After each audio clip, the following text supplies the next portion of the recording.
جان بنایا میرے پیارے آقا نے۔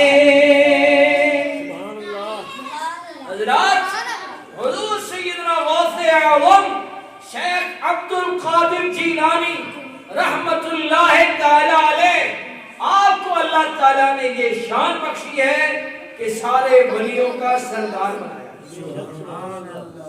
سارے ولیوں کا سردار بنایا ہے۔ ذرا ان کی سیرت مبارکہ کا احوال سنیں۔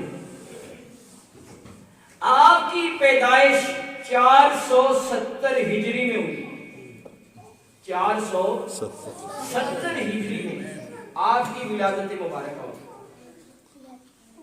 آپ کی والد گرامی، آپ کی والدہ محترمہ دونوں ہی بہت نیک ہیں۔ آپ کے والد پاک کا نام ہے حضرت عبداللہ ابو صالح موسیٰ جنگی دوست۔ آپ کے والد گرامی حضرت ابو صالح موسیٰ جنگی دوست رحمت اللہ تعالی علیہ، اور آپ کے نانا جی کا نام ہے حضرت شیخ عبداللہ سومعی رحمت اللہ تعالی۔ آپ کا نامی ابو صالح موسیٰ جنگی دوست۔ بڑی شانوں والا یہ خاندان ہے، یہ خاندان بڑی پیاری شانوں والا ہے۔ آپ کی پھپھو جان حضور غوث اعظم کی پھپھو جان، ان کی شان سنیں۔ ایک دفعہ قحط ہو گئی، پانی بارش برسنا بند ہو گئی، پانی کی کمی ہو گئی، تو لوگوں نے بارش کے لیے دعا کی، نماز استسقاء ادا کی، لیکن بارش نہیں ہو رہی، بارش نہیں ہو رہی تھی۔ سارے لوگ حاضر ہو گئے، آپ کے پھپھو جان کا دروازہ کھٹکھٹایا، سادات کا گھرانہ تھا، اور جب دروازہ کھٹکھٹایا پوچھا گیا کیا بات ہے؟ کہ جی بارش نہیں ہو رہی، دعا کریں۔ آپ نے اپنے صحن میں جھاڑو لگایا، صحن میں جھاڑو لگایا اور اللہ سے دعا کی، یا اللہ جھاڑو میں نے لگا دیا ہے، بارش تو برسا۔ سبحان اللہ۔ تو کہتے ہیں جو لوگ آئے ہوئے تھے وہ جب واپس لوٹ رہے ہیں تو بارش برس رہی تھی، بارش کی قطروں کے اندر وہ واپس جا رہے ہیں۔ یہ شان ہے آپ کے گھرانے کی۔ اور آپ کے والد صاحب کا تو آپ نے مشہور واقعہ سنا ہوگا کہ ایک آپ جنگلوں میں عبادت کیا کرتے تھے، تو ایک ندی کنارے جا رہے ہیں تو اچانک ایک سیب وہ بہتا ہوا کہیں وہاں پہ پایا گیا، تو آپ نے وہ سیب اٹھا لیا، آدھا کو کھایا سیب، تو خیال آیا میں نے تو کسی کے بغیر پوچھے یہ چیز استعمال کر لی، یہ کھا لی، ایسا تو نہیں کرنا چاہیے۔ حضرات جب یہ ذہن میں یہ خیال آیا، جب ذہن میں یہ خیال آیا تو انہوں نے کیا کیا کہ فوراً چلنا شروع کر دیا اس راستے جدھر سے پانی آ رہا تھا، شاید کہیں آگے سیبوں کا باغ ہوگا، وہاں سے کہیں سیب ملا ہے۔ تو وہ چلتے چلتے چلتے چلتے ایک باغ سیب کا آیا، وہاں پر پہنچے، ان کے مالک سے پوچھا السلام علیکم۔ وعلیکم السلام۔ جی حضرت صاحب ایسے بات ہے، ایک سیب میں نے ندی کنارے پڑا تھا، میں نے وہ کھا لیا، میں نے خیال کیا شاید وہ آپ کے باغ سے ہی آیا ہوگا، آدھا سیب میں نے کھایا تو مجھے خیال آیا تو میں نے تو بغیر اجازت کے کھایا، تو اجازت لینا ضروری ہے، تو میں آپ کے پاس آیا ہوں کہ آپ میری یہ اجازت بھی دے دیں اور غلطی کی معافی بھی دے دیں۔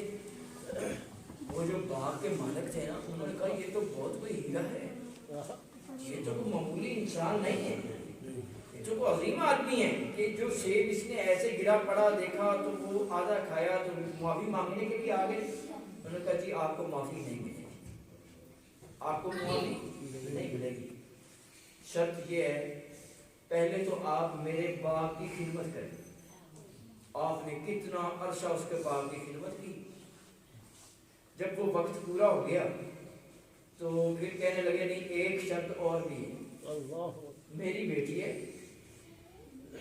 آنکھوں سے نابینا ہے، کانوں سے بہری ہے، زبان سے گونگی، ہاتھ بھی کوئی نہیں، پاؤں بھی کوئی نہیں، تمہیں اس سے نکاح کرنا پڑے گا۔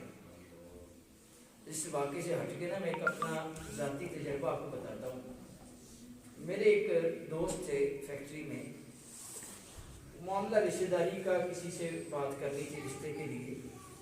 میں نے ان کو بتایا کہ جن کی طرف آپ کا رشتہ کرنا ہے وہ سب معاملہ ٹھیک ہے, صرف آنکھوں میں ہلکا سا مہنگا پن ہے.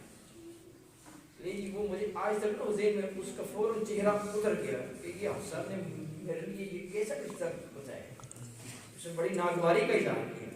وہ میرا چہرہ آج بھی مجھے یاد ہے.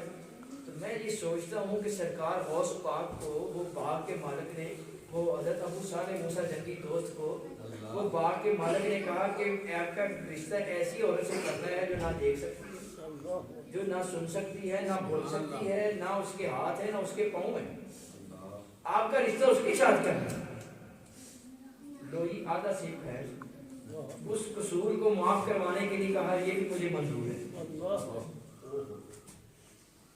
لو یہ اللہ کی کرنی دیکھیں.